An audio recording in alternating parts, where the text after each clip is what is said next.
क्या आप सभी ने कभी ये गौर किया है कि जुमा की नमाज होती है, संडे का मास होता है, मगर हिंदुओं के पास क्या है?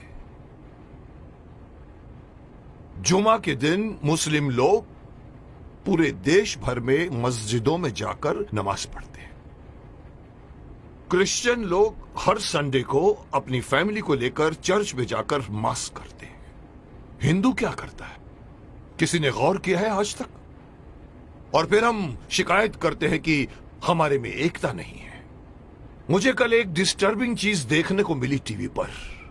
विश्लेषण करके मुझे बताया गया है, मैंने देखा कि पूरे वर्ल्ड में 190 करोड़ मुस्लिम्स हैं, मुस्लिम राष्ट्रों से मिलाकर। हिंदुस्तान में 100 करोड़ हिंदू हैं, लेकिन वो 190 करोड़ मुस्लिम एक कॉल पर इकट्ठे हो सकते हैं, हो जाते हैं। अगर मैं सिंपल वे से कहूं, एक सीटी मारते ही सब लोग एकजुट हो सकते हैं। क्रिश्चियन लोग मिलकर एक दूसरे से फोर्स बन सकते हैं, लेकिन हिंदुओं का क्या भाई?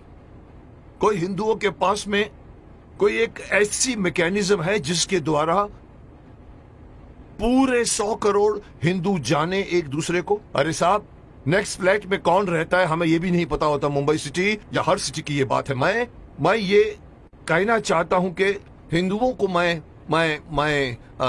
अगेन मैं वही कहूंगा कि मैं कहना चाहता हूं कि मुझे पता नहीं कि मेरी बात में कितना वजन है, लेकिन मैं पूरे देश के धर्माचार्यों को, मैं देश के पूरे संत समाज के जो बड़े बड़े आसीन पदासीन है, मैं उनको कहना चाहूंगा, आह्वान कीजिए, आप एक दिन मुकर्रर कीजिए, एक दिन फिक्स कीजिए, हफ्ते में एक दिन आप अपना लीजिए। और अगर मुझसे पूछो तो वो मंगलवार आ सकता है, क्योंकि मंगलवार हनुमान का दिन है, हनुमान जी का दिन है। एक दिन मुकर्रर कीजिए, एक दिन फिक्स कीजिए, जिसमें पूरे देश भर के लोग अपने अपने इलाके के मंदिरों में जाकर 1 घंटे के लिए बैठ जाएं। क्या करेंगे आप लोग बैठकर? मुस्लिम लोग नमाज पढ़ते हैं, क्रिश्चियन लोग उनका एक अपना सिस्टम होता है, उनके फादर बोलते हैं। आप लोगों को, हिंदुओं को, कोई सिस्टम बनाने की कोई जरूरत नहीं, कोई आरती नहीं, कोई पूजा नहीं। आप ओमकार नाथ का जाप कीजिए। ओम 1 घंटे तक पूरा, जितने भी लोग, चाहे 50 हो, चाहे 100 हो, चाहे 200 हो, एक साथ मिलकर 1 घंटे तक आप ओंकार नाथ का जाप कीजिए। दूसरा ऑप्शन मैं दे रहा हूं, ओम नमः शिवाय, ओम नमः, इसका पाठ करिए आप 1 घंटे तक, या फिर गायत्री मंत्र का जाप कीजिए। अब आप देखिए मैं क्यों इस बात को उठाना चाहता हूं, क्योंकि हमारे हिंदुओं में ये एक बहुत बड़ी मान्यता है कि अपने आप को बहुत सहिष्णु मानते हैं और कहते हैं हिंदू हमारा धर्म, हमारा हिंदू समाज अपने धर्म के प्रति जागरूक नहीं है, अपने धर्म के प्रति पूरी तरह से कमिटेड नहीं है। धर्म कहते हैं हमारा हिंदू धर्म धर्म नहीं है, हमारा धर्म जो है वे ऑफ लाइफ है। मैं हमेशा से मना करता हूं, धर्म था, है और रहेगा। और जब तक आप इसको अपना धर्म नहीं मानोगे, तब तक आपके अंदर कभी भी एकता नहीं आएगी, कभी भी आपके अंदर मोटिवेशन नहीं आएगा, कभी भी आपके अंदर फोर्स नहीं आएगा। इसलिए मैं चाहता हूं कि सारे हमारे पूरे देश में आप इमेजिन कीजिए कि एक साथ पूरे देश में आप एक टाइम फिक्स कीजिए। मेरे हिसाब से रात को 7 से 8 बजे का टाइम फिक्स कीजिए। सब लोग अपना अपना काम छोड़कर अपने नजदीक के मंदिर में जाएं, 1 घंटा बैठें और 1 घंटा बैठ के अपनी सभा होगी, जिसका नाम मैं सजेस्ट करना चाहता हूं। हो सकता है नाम इसका मंगल धार्मिक सभा हो सकती है, या मंगल धार्मिक मिलन हो सकता है, या मंगल धार्मिक मिलाप हो सकता है। आप लोग वहां जाइए। हर हिंदू, मैं अगेन बात करना चाहूंगा, इसमें बौद्ध भी आ जाते हैं, सिख भी आ जाते हैं, जैन भी आ जाते हैं, उनको भी आना पड़ेगा, उनको भी साथ में आना पड़ेगा, क्योंकि 100 करोड़ में उनकी गिनती होती है। उन सब लोगों को अगर ये आदत पड़ जाए, हर मंगलवार रात को 7 से लेके 8 बजे मुझे अपने परिवार वालों को लेकर, साथ में बच्चों को लेकर जाइए और मंदिर में जाके बैठ जाइए। एक मेडिटेशन की तरह से आप लोग बैठकर वहां पर एक सभा कीजिए। उसका नाम मैं देना चाहता हूं मंगल धार्मिक सभा।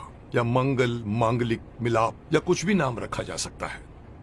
जैसे मुस्लिम कैसे नमाज कहते हैं, क्रिश्चियन उसे मास कहते हैं, आप उसे मंगल मिलाप कह सकते हैं। वहां आइए, आप देखेंगे आपका पूरा देश, आपके पूरे देश के 100 करोड़ हिंदू कितनी जल्दी एक दूसरे के साथ एकजुट हो जाएंगे, जिसका इस वक्त, इस कॉन्टेम्पररी आजकल आप देख रहे हैं जिस तरह के माहौल बन रहे हैं, उसमें हमारे हिंदुओं पर लोग एक तरह से हंसते भी हैं। उनको पता है कि ये लोग कोई मिलने वाले नहीं हैं। लेकिन अगर ये होना शुरू हो जाएगा तो आप सही अपने इर्द गिर्द के लोगों को सिर्फ जानोगे नहीं, पहचानना शुरू कर दोगे। जैसे कि मैंने कहा कि सिटीज में पता भी नहीं होता कि नेक्स्ट फ्लैट में कौन रहता है। इस बहाने आप आइए, बाहर निकल कर आइए, अपनी ड्यूटी मान कर आइए। मैं हर हिंदू को कहना चाहूंगा, और इसके लिए मेरी बात नहीं, मैं बड़े बड़े जो हमारे धार्मिक हमारे जो संत हैं, गुरु हैं, उनको मैं आह्वान करना चाहूंगा कि आइए आगे और अनाउंस कीजिए कि हर मंगलवार को 7 बजे से 8 बजे हर हिंदू को किसी नजदीकी मंदिर में जाकर 1 घंटा बैठकर आपको मेडिटेशन करना पड़ेगा। जो बैठेगा उसको भी फायदा होगा, क्योंकि मेडिटेशन में बहुत ताकत है। और दूसरा फायदा यही है कि आप लोग मिलोगे, एकता करोगे। और इस वक्त हिंदू समाज का एकता में आना बहुत ही अत्यंत आवश्यक है। मैं नहीं बताना चाहता, लोग सब समझते हैं कि मैं क्या बोलना चाहता हूं, लेकिन हिंदू समाज बटा हुआ है। जुट और नंबर्स में ताकत होती है। ये हिंदू से निकलकर सिख, ये बौद्ध, ये जैन, इस बहाने साथ में आइए, क्योंकि आप पहले हिंदू हैं, उसके बाद में आप सिख हैं, उसके बाद में आप बौद्ध हैं, उसके बाद में आप जैन हैं। मेरी एक छोटी सी गुजारिश है कि मैं अपनी तरफ से सलाह देना चाहता हूं कि देश भर में कुछ ऐसा कानून बनाया जाए। ये कानून के दायरे में हो या पता नहीं धार्मिक दायरे में हो, लेकिन ये किया जाए, और तब जाकर दोबारा कोई ये नहीं कह सकेगा कि 100 करोड़ हिंदू बटे हुए हैं। क्योंकि हर मंगलवार को एक मांगलीय रूप से मिलते हैं और एक दूसरे के साथ आप बातें कीजिए, मिलते रहिए, लोग एक दूसरे को पहचानना शुरू कर दोगे, जो कभी नहीं करते आप। अंत में मैं हर हिंदू को इस बात से आगाह करना चाहूंगा कि अगर आप अपना फायदा चाहते हैं, अपने देश की भलाई चाहते हैं, अपने समाज की, अपने परिवार की भलाई चाहते हैं, तो एक होइए।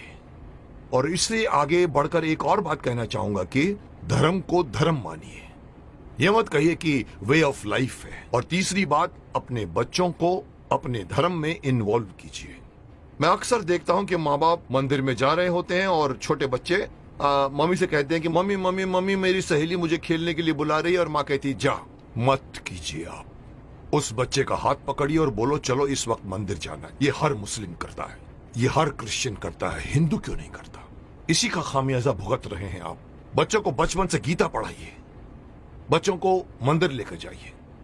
1 घंटा या जब भी आप मंदिर में जाते हैं, विजिट करते हैं, बच्चों को साथ में लेकर जाइए, ताकि धीरे धीरे वो अपने देवी देवताओं को पहचानना शुरू करेंगे और एक हो जाएंगे।